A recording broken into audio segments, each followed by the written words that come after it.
আসসালামু আলাইকুম দর্শক। গতকাল নরসিংদী রেলওয়ে স্টেশনে আমি স্টেশনের সৌন্দর্য ভিডিও করতে গিয়ে আমার ক্যামেরার সামনে এমন একটি দৃশ্য ধরা পড়লো, আসলে সত্যি মর্মান্তিক। আমার কাছে অনেক কষ্ট লেগেছে। একজন একজন প্রতিবন্ধী মহিলা, উনি রেল ক্রস হওয়ার জন্য চেষ্টা করতেছে। তার শরীরে একদম কোনো রকম শক্তি নেই, দেখতেই পাচ্ছেন। সে বারবার উঠে আবার পড়ে যাচ্ছে, উঠে দাঁড়াতেই পারছে না। তবুও সে কিন্তু কোনো রকম চেষ্টা করতেছে রেলটা ক্রসিং করার জন্য। কিন্তু এই সময় যদি ট্রেন চলে আসে তাহলে কী অবস্থাটা হবে আসলে আপনারা বুঝতেই পারছেন। আসলে এগুলা যদি আমরা দেখি তাহলে কিন্তু আমরা এখন পর্যন্ত আল্লাহ তাআলা আমাদেরকে কতটা সুস্থ রাখছেন আমরা কল্পনা করতে পারবো না। তো আল্লাহর কাছে শুকরিয়া আদায় করি, আমরা বলি আলহামদুলিল্লাহ।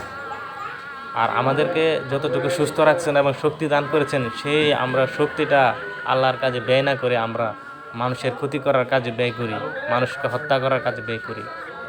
আসলে এগুলি কিন্তু ঠিক না। আল্লাহ তাআলা সবাইকে আসলে বুঝার তৌফিক দান করুক, এটাই চাওয়া। ধন্যবাদ সবাইকে।